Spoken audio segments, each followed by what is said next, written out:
네, 반국어 학습지 경우의 수 파트 1은요. 1번부터 5번까지랑 7번까지를 이 영상 안에서 다 설명을 할게요.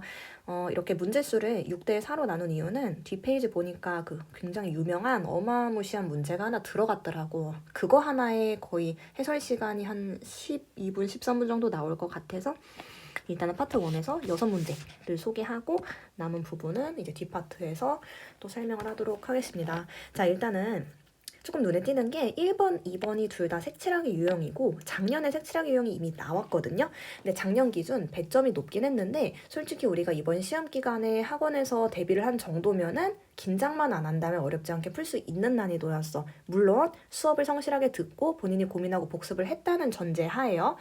그리고 작년 기출보다 약간 어려울 수 있는 버전이 쌤이 채널에 또 색칠하기 관련한 영상을 하나 올려놨어. 거기에서 문제 하나를 쌤이 풀었는데 그게 센비에 있는 문제예요.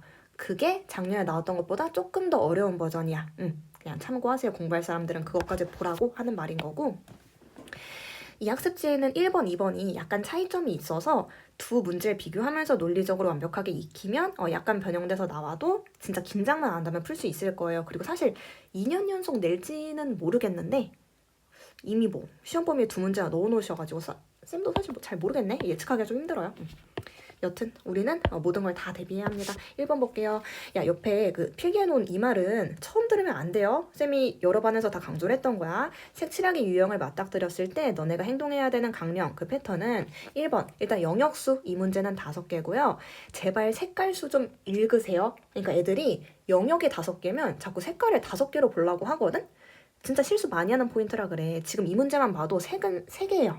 그죠? 두 번째 줄에 나와 있지? 자, 그리고 뭐 인접, 중복 조건 체크, 저거 뭔 말인지 아실 테고.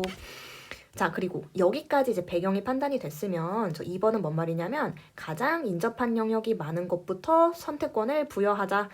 처음 하는 얘기 아니죠. 왜냐면 인접한 곳끼리는 같은 색을 쓰면 안 되잖아. 그러니까 가장 인접한 영역이 많은 애가 까다로운 애야. 가장 까다로운 애. 그러니까 차라리 걔부터 색깔 선택권을 줘버리자. 쌤이 이런 팁을 줬었죠. 그리고 괄호 안에 없을 수도 있음이라고 했는데 그러니까 인접한 영역의 수가 뭐 다 똑같을 수도 있어. 이게 쌤이 지금 생각이 나는 게 센비에도 그런 문제가 있고요. 개념원리 연습 문제도 그런 문제가 있고 보통 저런 문제들은 다 케이스를 나누게끔 합니다. 하여튼 말로 하면 뭐 뭔 말인지 좀 애매할 테니까 문제 풀면서 추가로 얘기합시다. 자, 쌤이 편의를 위해서 이 영역들의 이름을 A, B, C, D, E라고 해볼게. 자, 바로 2번 강령 들어갈게요. 가장 인접한 영역이 많은 곳은 너네가 보면 알죠? 쌤은 바로 말할게. B죠. 당연히 스스로 먼저 생각을 해봤어야 돼. A는 하나랑 맞닿아 있고 B는 3개랑 맞닿아 있고 C는 2개, D는 2개, E는 2개.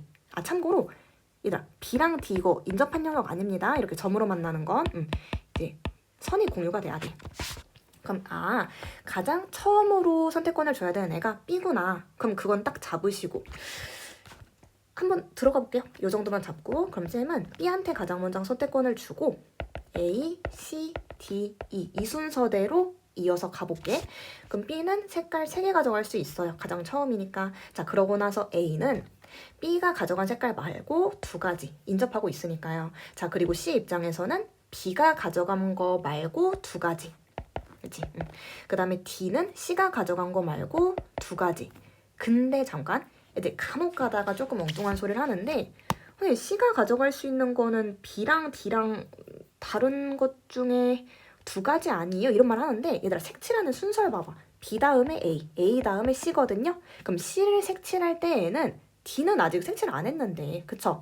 그러니까 이때는 이 B랑 다른 색깔만 인식을 해주면 되는 거니까 이제 그래서 2가지라는 거예요. 이게 사실 별별 질문이 다 나와서 그래.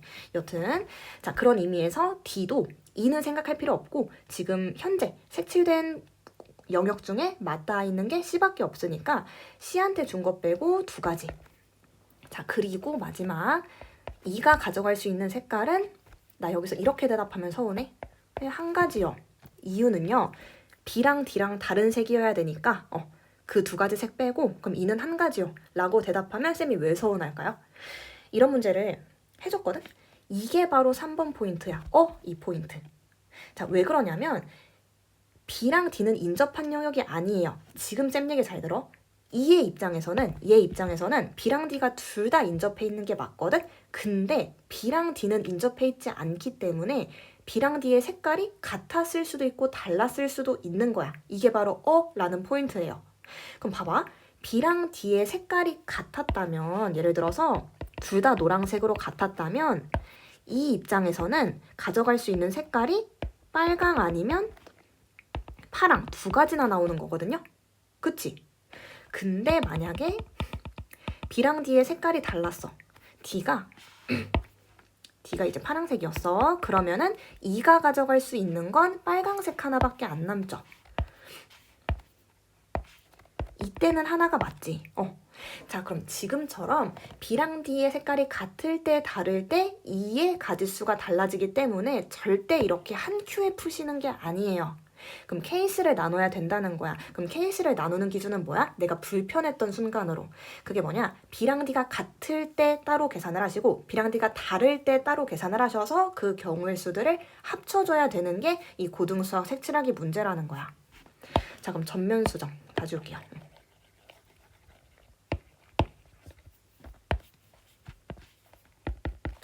쌤이 일부러 시행착오를 보여준 이유는 너네는 만약에 시험장에서 이런 문제를 맞닥뜨리면은 바로 케이스를 나눠라 라는 의미에서 잘못된 풀이를 먼저 보여준 거야. 자, 그러면 내가 껄끄러웠던 지점 으로 케이스를 나누세요. B랑 D가 같을 때, B랑 D가 다를 때 나눠서 푸셔야 합니다. 자, 그러면 이 케이스부터 가볼게. 첫 번째. 그리고 이때도 순서는 B, A, C, D, E. B한테 가장 먼저 선택권을 준다는 점은 변함이 없어요. 그럼 B 먼저 세 가지 가져가. 그 다음에 A는 B랑 다른 거 두 가지 가져가. 문제 없는 순간까지는 쭉쭉 칠하는 거야. C는 B랑 다른 거 두 가지 가져가. 둘 다 가져가는 게 아니라 둘 중에 하나 가져가 이 말이죠.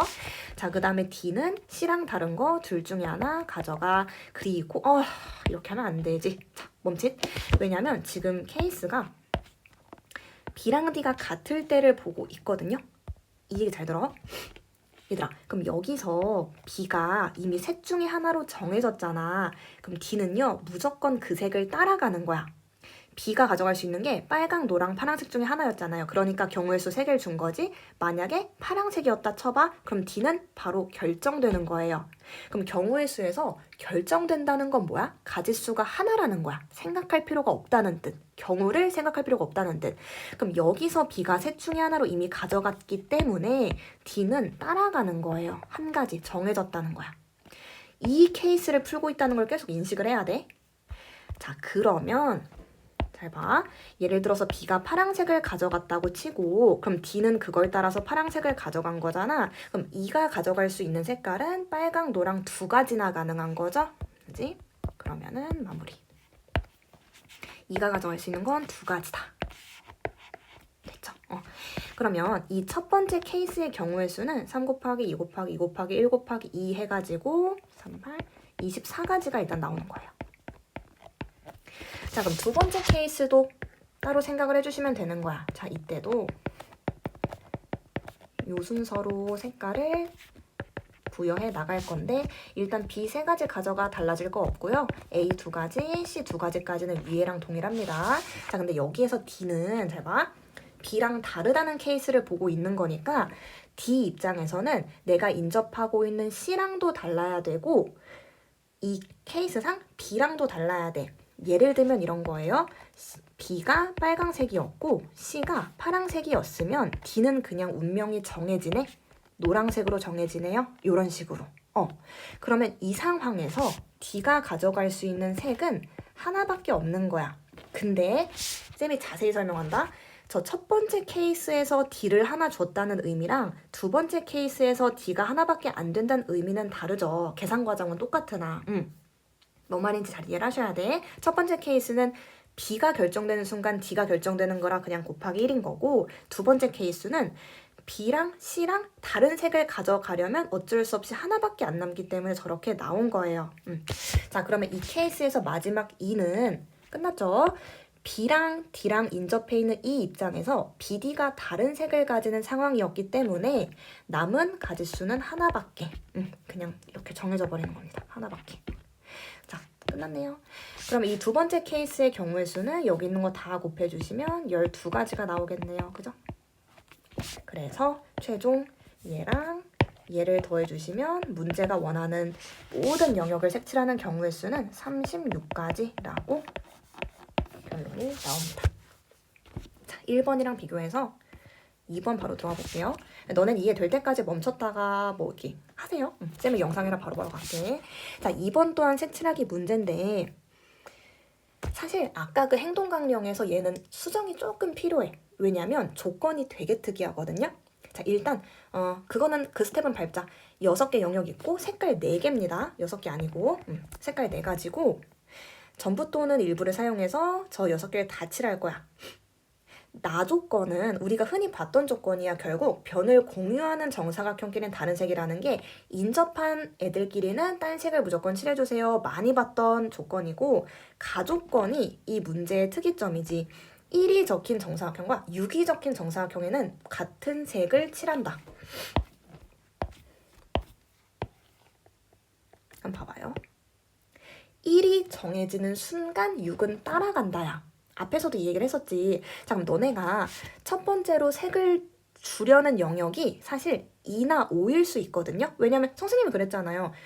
1은 2개 영역에 맞닿아 있고 2는 3개 영역에 맞닿아 있어요. 그런 식으로 따지면 2나 5가 맞닿아 있는 영역이 제일 많기 때문에 쟤네부터 선택권을 주라며요 라고 생각할 수 있는데 물론 그렇게 풀어도 논리적으로 맞으면 맞긴 해요. 근데 이 문제는 가조건이 굉장히 특이해. 쌤은 1번부터 선택권을 줘버릴 거야. 자, 어떻게 할 거냐면 지금 색깔이 4개 있잖아? 1번 너 넷 중에 하나 가져가 경우의 수 4개 나오죠?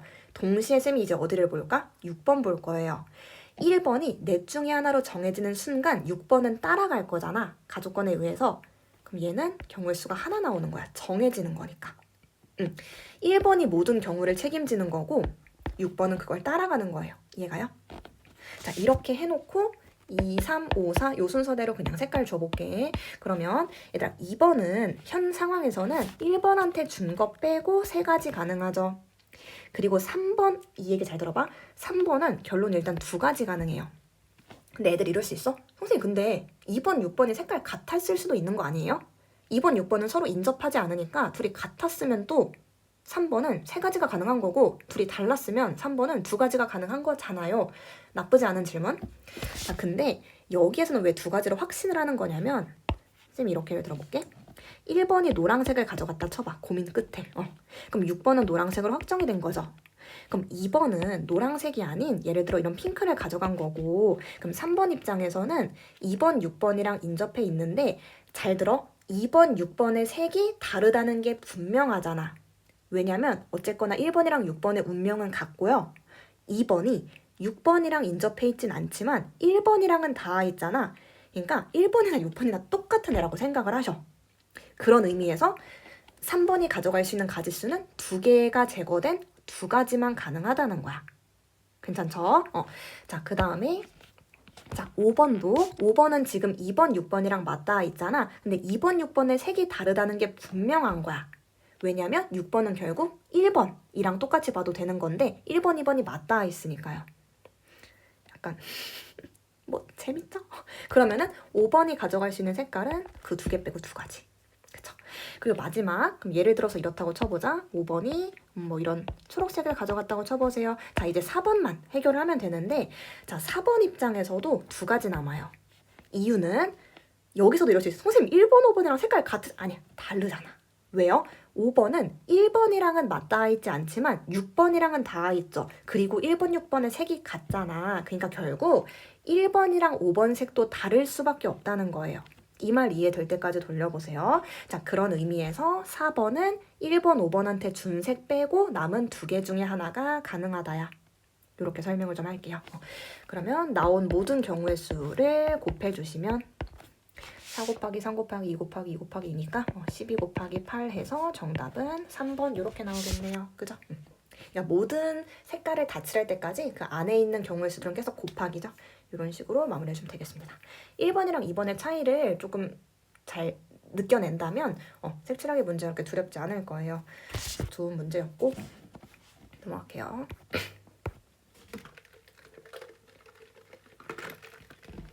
자, 의자 앉히기 문제 등장. 쉽습니다. 이게 왜 그러냐면 일단 상황이 1학년 2명, 2학년 4명 있고요. 1학 2명, 2학 4명. 자, 총 6명이야 일단. 얘들아, 명수랑 의자수 같이 준 문제는 양심적인 문제예요. 별로 어렵지 않아. 이거 설명만 들으면. 자, 다음 조건을 만족시키도록 안치래요. 그 경우의 순이랬어.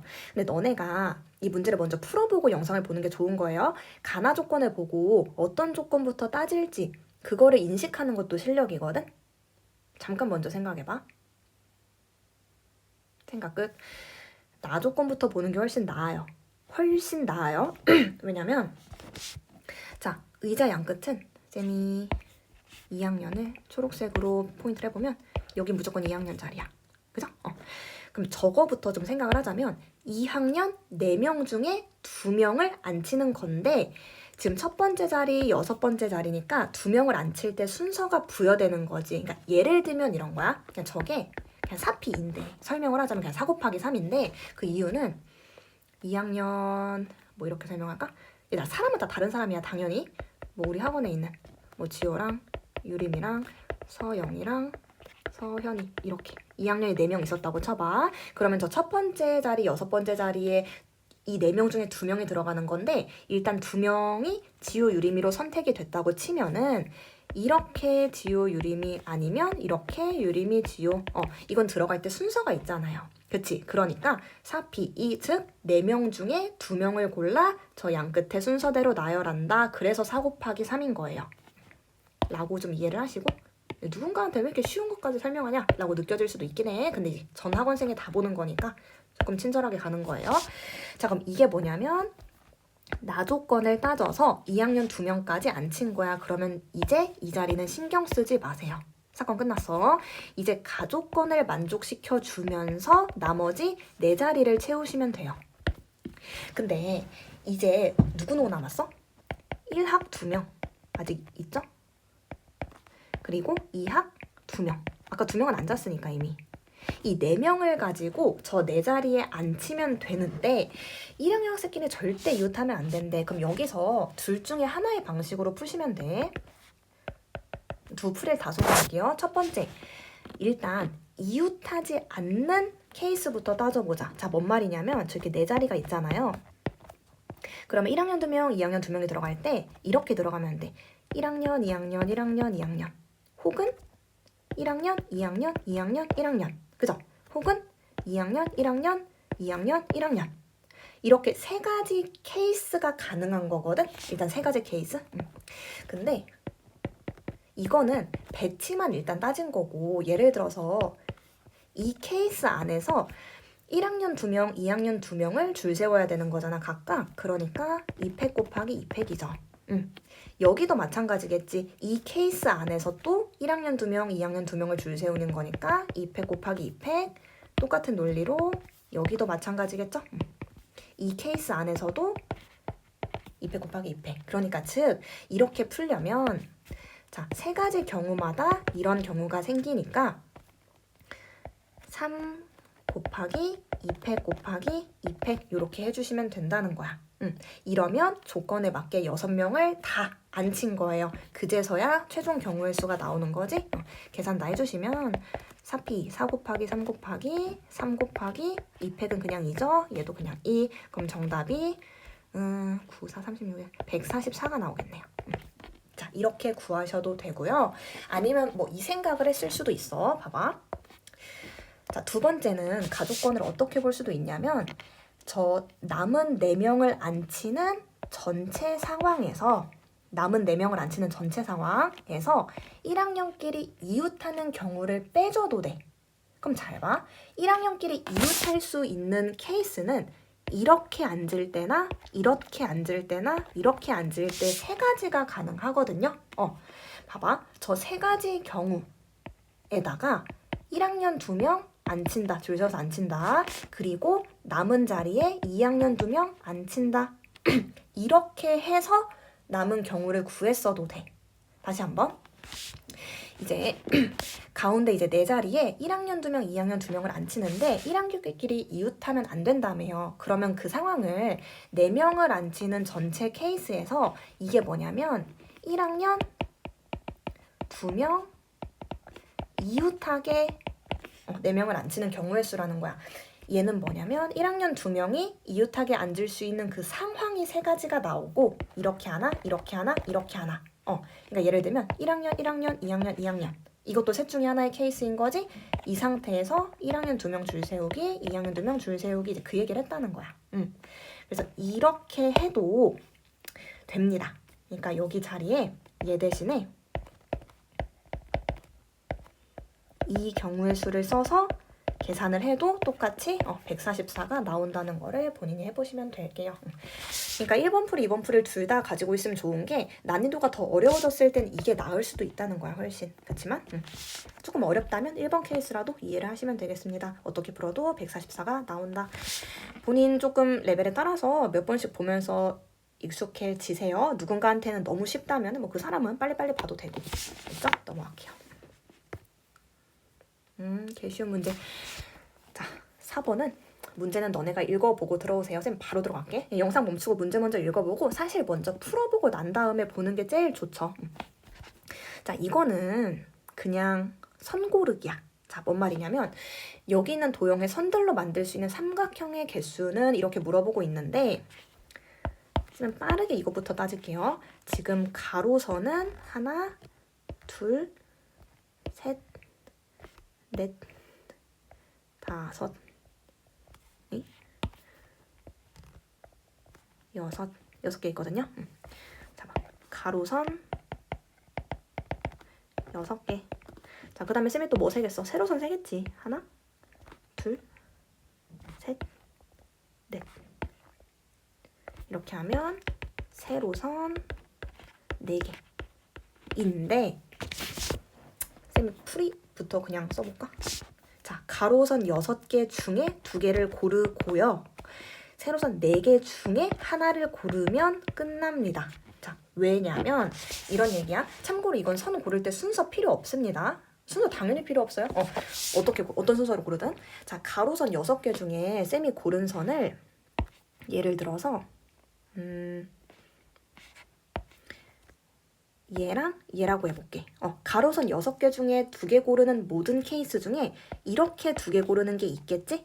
그럼 저렇게 2개랑 세로선 4개 중에 쌤이 이걸 골랐다고 해볼게. 사시 1, 4개 중에 하나. 그러면 자동으로 삼각형이 만들어지고 끝나요. 자, 뭔 소리냐면 봐봐.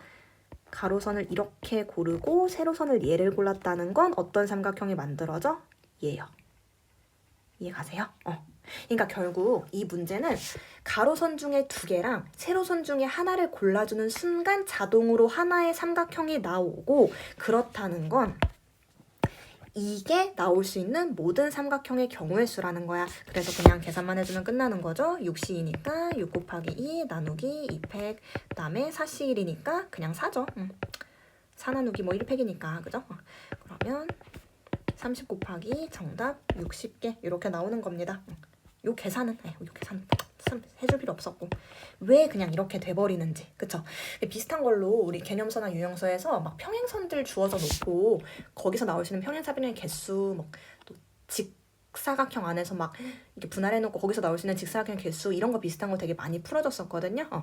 이 말이 뭔지 기억이 안 난다면 본인이 공부를 안 한 거죠. 복습을. 그죠? 이 정도로 그냥 선을 골라서 완성시켜주는 문제다. 선을 고르는 순간 도형이 나온다. 라는 수준의 문제였습니다. 넘어갈게요. 자, 그 다음에 5번. 자, 5번 문제 보시면 x에서 y로 가는 함수래. 그러면은 얘가 정역의 원소, 얘가 뭐 공역의 원소겠네요. 그리고 1대1 대응이라 했으니까 뭐 하나씩 만나면 된다. 이 얘기인 거네요. 자, 그래 놓고 이 말이 되게 특이하네. 얘 곱하기 그 다음에 이거 곱하기 이 결과가 쓰기 귀찮다. 얘 곱하기 얘랑 같다. 그럼 얘들아 봐봐. f값으로 나올 수 있는 후보는 1부터 9까지인 거죠. 지금 x에서 y로 가는 함수라고 했으니까 이게 1, 2, 3, 4, 6, 9가 나올 수 있는 함수값의 후보인 거야. 그리고 하나씩 무조건 나와요. 왜냐면 정의역의 원소도 6개, 공역의 원소도 6개인데 1대1 대응으로 가야 되니까 1부터 9까지는 하나씩 다 선택받을 수밖에 없어. 자, 그러면 그럼 3개 숫자 곱하기 3개 숫자가 같아야 되네? 얘들아, 근데 여기 공역에 있는 원소들을 다 곱해보면 자, 다 곱해보시면 잘 봐요. 여기 6이지? 여기 6 있지? 얘랑 얘 곱하면 36이지? 얘를 다 곱하시면은 즉 36의 제곱이 나오거든? 근데 이거를 천재 어떻게 빨리 알아채요? 아니야, 내가 천재가 아니라 너네도 할 수 있어. 이게 센스가 있어야 되는데 1부터 9까지 중에 3개를 곱한 것과 나머지 3개를 곱한 게 같다는 거잖아. 그러니까 1부터 9까지 곱했을 때 그 결과는 뭐의 제곱수였을 거야. 그러면 자, 좌변의 결과도 36, 우변의 결과도 36이었을 거라는 거예요. 이 말 이해가요? 자, 그러면 봐봐. 36, 36으로 나누려면 지금 주어져 있는 원소들을 어떻게 갈라놓으면 되냐면 1, 4, 9. 자, 이 3개 곱하면 36이지. 그리고 또 나머지 3개. 2, 3, 6. 이렇게 3개 곱하면 36이지. 이가요? 자, 그렇다는 거는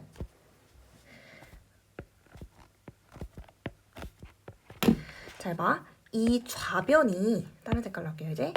이 좌변이 이런 구성이었을 수도 있고 이런 구성이었을 수도 있어요. 자, 뭔 말이냐면 이 좌변이 이 구성을 따라갔다는 건 이 우변이 이 구성을 따라갔을 거야. 그러니까 즉 일단은 좌변이 선택할 수 있는 구성은 둘 중에 하나예요. 2 곱하기 그럼 예를 들어서 이 좌변이 이 구성을 따라갔다고 쳐봐.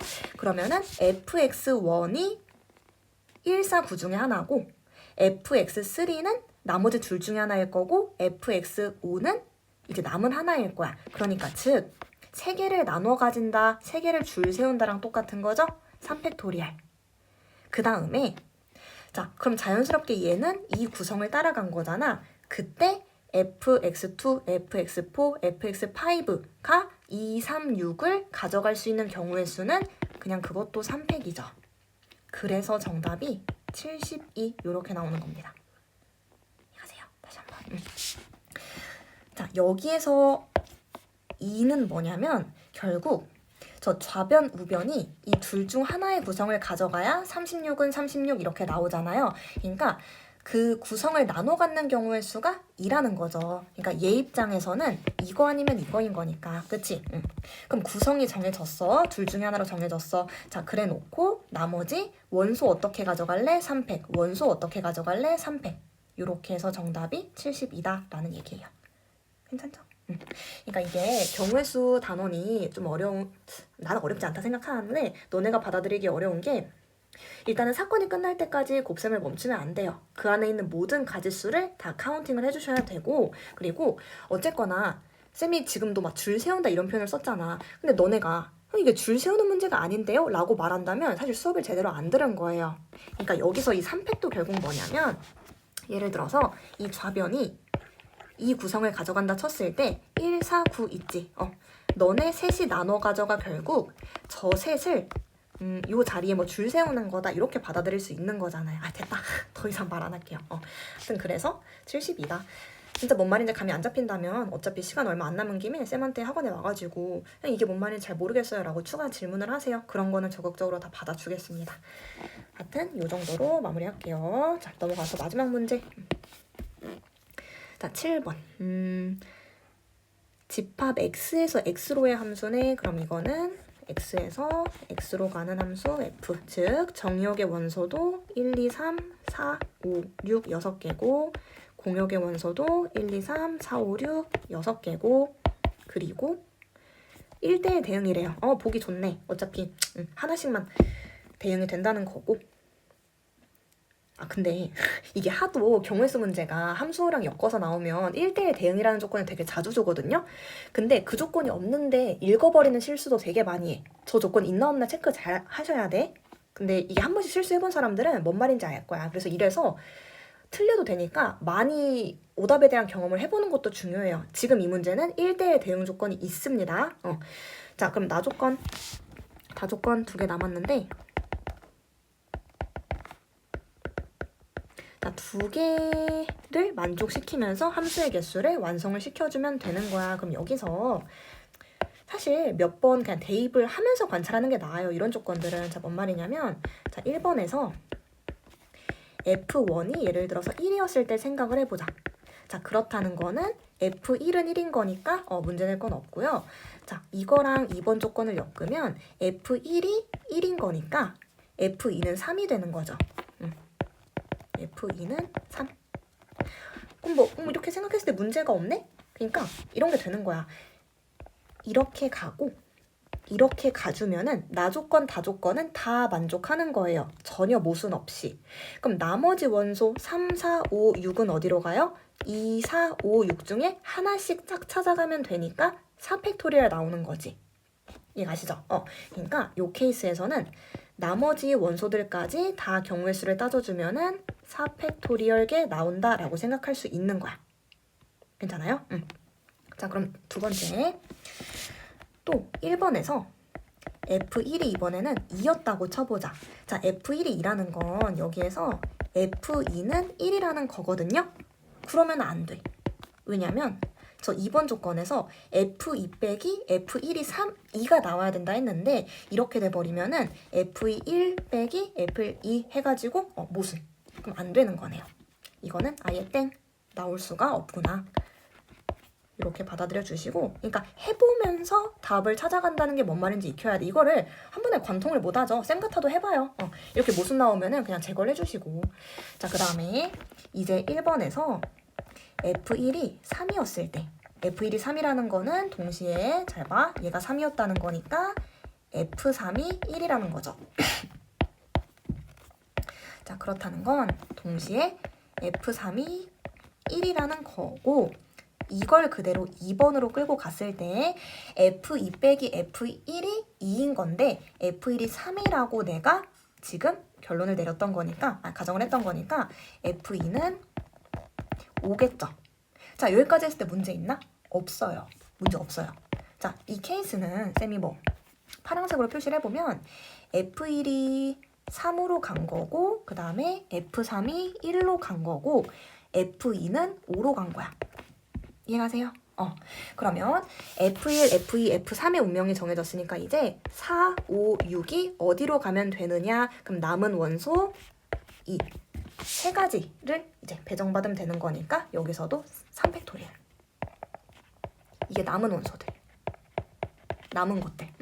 왜냐면 정의역의 모든 원소가 짝을 찾아가야 함수가 나오는 거니까 요 케이스에서는 3팩토리얼의 경우의 수가 나오겠구나 라고 생각을 하시면 돼요. 자, 그러면 아까 안 됐던 경우 지우고 여기에다가 그 다음 거 해볼게. 자, 이제 쌤이 F1을 뭐라고 가정을 하겠어? 이 1번에서 F1을 이제 F1 1일 때 해봤고 2일 때 해봤는데 안 됐고 F1 3일 때 해봤잖아요. 그럼 F1 이제 4일 때 해보겠지. F1이 4라는 거는 여기에서 F4가 1이라는 거니까 동시에 F4가 1이라는 거고, 그죠? 자, 그리고 2번 조건으로 넘어갔을 때 F1이 4였으니까 얘는 6이 되겠죠. 6 빼기 4는 2. 그치? 이해가세요? 자, 여기까지 모순 있어? 없어. 전혀 없어. 그럼 됐죠? 얘들아, F1이 4고 F4가 1이고 F2가 6이야. 그러면 이제 남은 것들 F3, F5, F6은 남아있는 공역의 원소들 3개 있죠? 또 짝 찾아가는 거니까 3팩토리얼게 가능한 거고. 그죠? 자, 이제 쌤 뭐 해보겠어? F1이 5일 때 그리고 F1이 6일 때까지 해보겠지. 근데 벌써 여기까지 듣고 영상 껐어도 돼. 이미 느낌 온 사람들 되게 많을 거거든. 근데 혹시 마무리를 못하는 사람들이 있을까봐 쌤이 끝까지 한번 해줘볼게요. 자, 일단 나온 경우의 수들 여기까지는 쌤이 챙겨놓고 지금 공간상 이 부분 지우고 나서 남은 케이스들 해볼게요. 자, 봅시다. 이제 남은 케이스가 뭐 있었냐면 F1이 5일 때 해봤어야 되는 거지? 그리고 F1이 6일 때 이렇게 두 번만 해보면 돼. 자, F1이 5라는 건 여기 1번 조건에서 F5가 1이라는 거죠. 그럼 동시에 F5가 1인 거고 이 상태로 2번 조건까지 연결을 시키면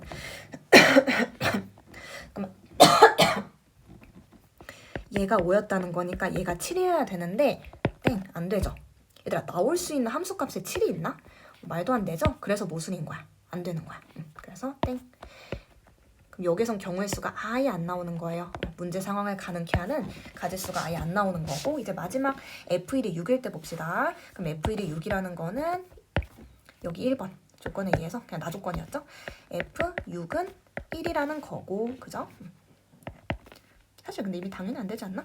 자, F1이 6이다 라는 결론을 가지고 2번으로 들어가 보면 F2가 8이어야 되는데 땡! 어떻게 함수값으로 8이 나옵니까? 말도 안 되죠? 함수값으로 가능한 건 1부터 6까지니까 그럼 더 이상 안 됐었네. 그럼 아까 나왔던 가능했던 경우의 수들을 다 챙겨서 계산해 주시면 4팩토리알 24 더하기 3팩토리알 6 더하기 6 요렇게. 그럼 정답은 36, 1번 이렇게 나오게 됩니다. 듣느라 수고했고요. 여기는 논리들이 잘 내재화가 됐으면 좋겠습니다. 수고 많았어요.